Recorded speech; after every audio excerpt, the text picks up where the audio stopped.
그리고 마지막으로 세 번째는 여러분들이 살면서 남편을 위해서 기도도 하고 자녀를 위해서 기도도 하고 또 뭐 사업 잘 되라고 기도도 하고 이 가족들을 위해서 늘상 기도를 많이 합니다. 그리고 전혀 기도 안 하는 분도 있고.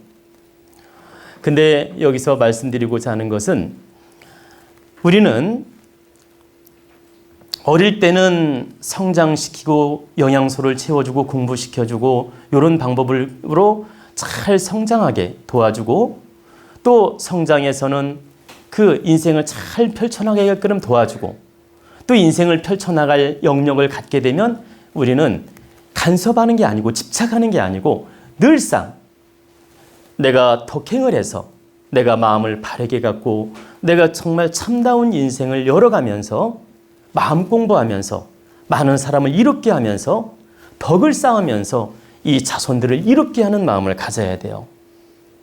그리고 늘상 내가 아침에 이렇게 하늘에 축원하라는 말을 했는데 늘상 하늘에 축원도 하고 내가 종교가 있으면 종교적 믿음으로 기도도 하고 내가 산이 좋으면 산에 가서 기도하는 마음을 가져도 좋고 예를 들면 이렇게 늘상 기도하는 정성도 필요한 것입니다. 이런 보이지 않는 4차원 에너지로서 이 자손이나 가족을 돕는 것도 아주 매우 중요하다. 그래서 여러분들은 일상적으로 형이하학적인 노력은 많이 합니다. 형이하학적인 노력이라는 건 물질적 노력, 눈에 보이는 노력은 많이 한다라는 거죠. 근데 눈에 보이지 않는 세계의 노력은 제대로 못하는 분이 굉장히 많아요. 그러면 눈에 보이지 않는 세계가 뭡니까? 좀 전에 말씀드린 대로 내가 덕으로서 자손들을 위하고 행을 바르게 해서 자손들을 위하고 내가 정성을 다해 기도하는 마음으로 자손들을 위하고 이런 공덕을 반드시 쌓아야 된다는 얘기입니다. 이런 공덕이 있을 때 그 공덕이 하나하나 쌓여서 자손들이 그 살아나가는 데 큰 원동력과 힘이 되고 또 그 힘은 신께서 도와주는 작용을 합니다. 여러분들 제가 강의할 때 이 세상은 공짜가 없다는 말씀 많이 드렸죠? 절대적으로 공짜가 없습니다. 부모가 정성을 다한 노력은 나도 득이 되지만 반드시 자손한테 가게 돼 있습니다. 제가 언젠가 저희 어머니 이야기를 잠깐 해드린 적이 있는데 저희 어머님이 아주 가난한 시절에 시골에서 사셨고 정말 어떤 분에 비교할 수 없을 정도로 고생을 많이 하셨어요. 가난 때문에. 그래가지고 그 토박한 산골을 그 밭을 일구면서 근데 밭을 일구고 싶어도 우리 땅이 없어가지고 그냥 그 산 아시죠? 산을 막 개간해가지고 고구마 심고 보리도 심고 땅콩도 심고 이러면서 고생을 하시면서 정말 이 옷이 누더기가 될 정도로 입으시면서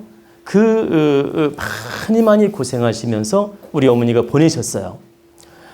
근데 저는 어릴 때 그 모습을 다 봤죠. 그런데도 항상 초하루 보름이면 정말 그 새벽에 산에 그 기도 도량이 있어요. 우리 계룡산 지금 도원정사 도량입니다. 옛날에는 그 집도 없었고 그냥 계곡이었어요. 근데 그 도량의 기도터에 가셔가지고 초하루 보름이면 목욕제기하고 정성껏 기도를 올리고 오셨어요. 그리고 제가 이제 8살, 9살, 10살 이때는 쫄랑쫄랑 따라가가지고 같이 기도도 하고 했습니다. 이렇게 물주전자들 들고 가기도 하고 이렇게 어머님을 도와드리면서 함께 기도하고 이렇게 참 그 어린 시절에 저도 무슨 끼가 있었나 봐요. 어릴 때부터. 근데 그 모습이 너무 싫지 않았고 어머님 말씀을 이렇게 잘 따라다녔어요. 제가. 그러면서 어머니를 도와드리고 함께 기도한 적이 많이 있었습니다. 근데 지금 제가 되돌아보면 그 어머니의 간절한 정성과 공덕이 바로 저에게 큰 영향을 주었구나 하는 생각이 듭니다. 물론 우리 조상님의 음덕도 있겠지만 저는 우리 어머니의 공덕이 대단히 크다고 제가 생각을 합니다. 그래서 지금도 어머니 이야기만 나오면 가슴이 뭉클하고 정말 제가 어머니에 대한 글만 쓰면 막 눈물이 저절로 나옵니다. 왜냐하면 그런 어려운 시절을 다 몸소 저도 겪었기 때문에. 제가 이제 왜 이 말씀을 드리냐면 여러분들이 정말 보이지 않는 4차원의 노력. 우리는 3차원에 살고 있는데 4차원은 보이지 않는 세계를 말하는 겁니다. 이 4차원의 노력을, 형이상학적인 노력을 여러분들이 반드시 해야 됩니다. 그리고 지금 여기 이 장소에 와서 도원 공부를 하고 깨달음 공부를 하고 지혜 공부하는 것도 자손들을 위하는 거예요. 왜? 부모가 성장을 하고 부모 영혼이 맑아지고 부모가 지혜를 갖추고 부모가 능력을 갖출 때 자손들한테 존경을 받을 수 있어요. 여러분들이 잘 보세요. 돈을 많이 벌고 아이들 용돈을 많이 주고 생활비를 많이 준다 하더라도 기분 좋을 뿐이지 존경하는 건 아니에요. 그러니까 자녀들한테 용돈을 100만 원, 200만 원 주면서 내가 능력이 돼가지고 한 달에 100이든 200이든 300이든 이렇게 용돈을 주면서 살게 도와줬어요. 예를 들어서. 그러면 아이들이 기분이 좋아요. 우리 부모님이 도와주니까 기분이 좋은 거야. 근데 부모님 질량이 낮으면 절대 존경하지 않아요. 기분 좋은 거하고 존경하는 건 하늘과 땅 차이입니다. 그냥 잠시 용돈 받을 때 기분 좋을 뿐이에요. 그리고 생활비 지원 받을 때 기분 좋을 뿐이야. 여러분들을 절대 존경하지 않는다. 용돈 한 푼도 안 줘도 여러분들이 깨어있고 지혜롭고 현명하고 그리고 이 도원 공부를 해서 삶의 질량이 좋아지고 지혜로운 말 한마디라도 해주고 깨우치는 말 한마디라도 해주고 너희들이 이렇게 살면 안 된다고 이념을 심어줄 줄 알고 이런 지혜를 심어줄 때 깨달음을 심어줄 때 가치관을 심어줄 때 어떤 이념을 심어줄 때 자녀들이 고마워하고 감사하고 존경하게 돼요.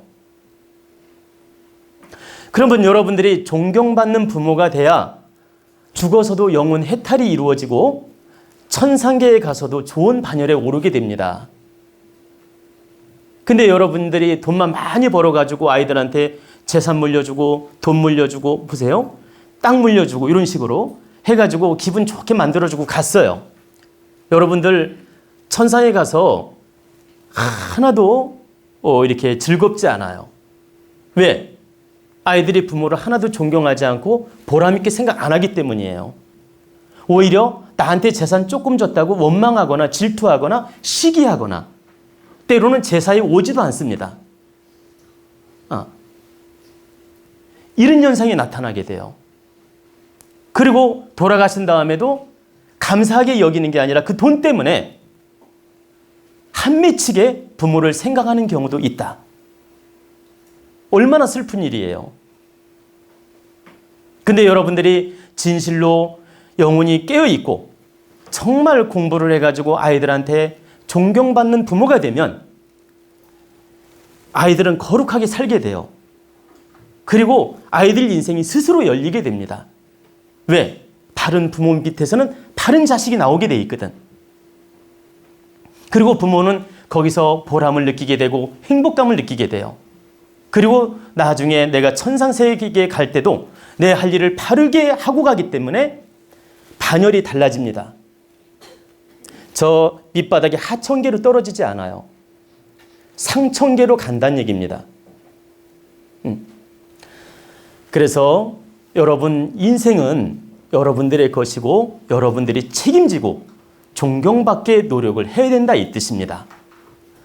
이 육신은 한 번 살다 가는 것이에요. 근데 이 육신이 가치가 없는 게 아니고 대단히 귀한 겁니다. 여러분들은 이 육신이 얼마나 귀한지 실감나게 못 느끼는 분도 있는데 정말 대단히 귀한 겁니다. 이 한 번 온 육신이지만 얼마나 귀하느냐.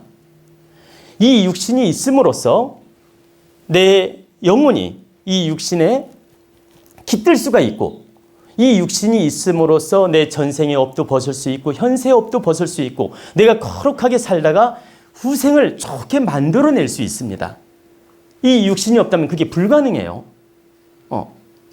이 육신이 있음으로써 여러분은 해탈할 수 있는 그런 특권을 누리고 있는 거예요. 그런 기회가 주어진 것이다. 또한 이 육신의 가치는 돈으로 따진다면 10조 원보다 더 귀할 수 있어요. 하나만 제가 여러분한테 물어볼게요. 여러분 중에서 이 손가락 하나를 잘라주면 1억을 준다 하면 줄 수 있겠습니까? 여기 줄 사람 있으면 손 들어보세요. 응? 이건 극단적인 예인데 손가락 하나를 주면 1억을 준다고 하면 그래 내 손가락 가지가 잘라줄 사람이 있을까요? 아니 그러면 10억을 준다고 하면 잘라줄 수 있습니까? 아마 망설일 것입니다. 그리고 팔 하나를 달라고 하면 100억을 준다 해도 망설일 거예요. 쉽게 못 줄 거란 얘기입니다. 그 정도로 여러분들은 정말 귀한 육신을 가지고 있고 이 부모님이 주신 귀한 육신은 돈으로 환산하면 10조 원이 넘을 수 있다. 이렇게 귀한 육신을 가지고 있으니 여러분들은 얼마나 부자입니까? 여러분 중에서 저 재벌 8, 90대 노인 회장님하고 여러분 40대 육신하고 1,000억을 줄 테니까 바꿉시다. 예를 들어서 이건 가상적인 얘기입니다. 그러니까 지금 모 재벌 그룹 회장 한 7, 80대 영감님 회장님 몸하고 지금 건강하신 40대 몸하고 재산을 100억 때로는 1,000억을 줄 테니까 육신을 바꿉시다 하면 쉽게 바꿀 수 있겠어요? 아마 못 바꿀 겁니다. 그 정도로 이 우리의 육신이 중요하고 축복받은 육신이다. 부모님이 주신 이 육신은 이 정도로 대단히 거룩하고 귀한 것이다. 이런 육신을 우리는 건강하게 지녔으니 얼마나 감사하고 행복한 거예요. 그래서 여러분들이 돈이 없다고 가난하다고 불평불만하는 분도 많이 있어요. 근데 여러분 사실은 다 부자예요. 우리는 부자의 가치가 잘 보세요. 부자의 가치가 세 가지로 나눌 수 있어요. 세 가지. 돈의 가치로 부를 논하는 그 부자의 가치가 있고, 그러니까 경제 가치를 말하는 겁니다. 돈으로서 부자를 논하는 가치가 있고, 내가 이렇게 가정을 잘 이루는 부자 있지 않습니까? 부모님, 형제, 자녀, 남편, 가족이 너무너무 건강하고 다 조화를 이루고 화합을 이루고 행복하게 살아요. 이런 가치에 부자가 있어요. 그리고 이 내 자신이 스스로 깨우쳐가지고 공부를 많이 해서 스스로 깨우쳐가지고 영혼 질량이 아주 거룩해지는 거예요. 영혼 질량이 대단히 좋아져가지고 내가 이 세상을 바라볼 때 다 행복하게 바라볼 수 있는 눈을 가지고 있는 겁니다. 이 세상이 너무너무 아름답고 너무너무 값어치가 있고 너무너무 행복한 세상이다. 내 이 육신이 없으면 이걸 과연 볼 수 있을까? 이 아름다운 세상을. 이 이치를 진실로 깨우쳐가지고 삶의 보람과 행복을 찾는 그런 부자가 있다. 근데 여러분이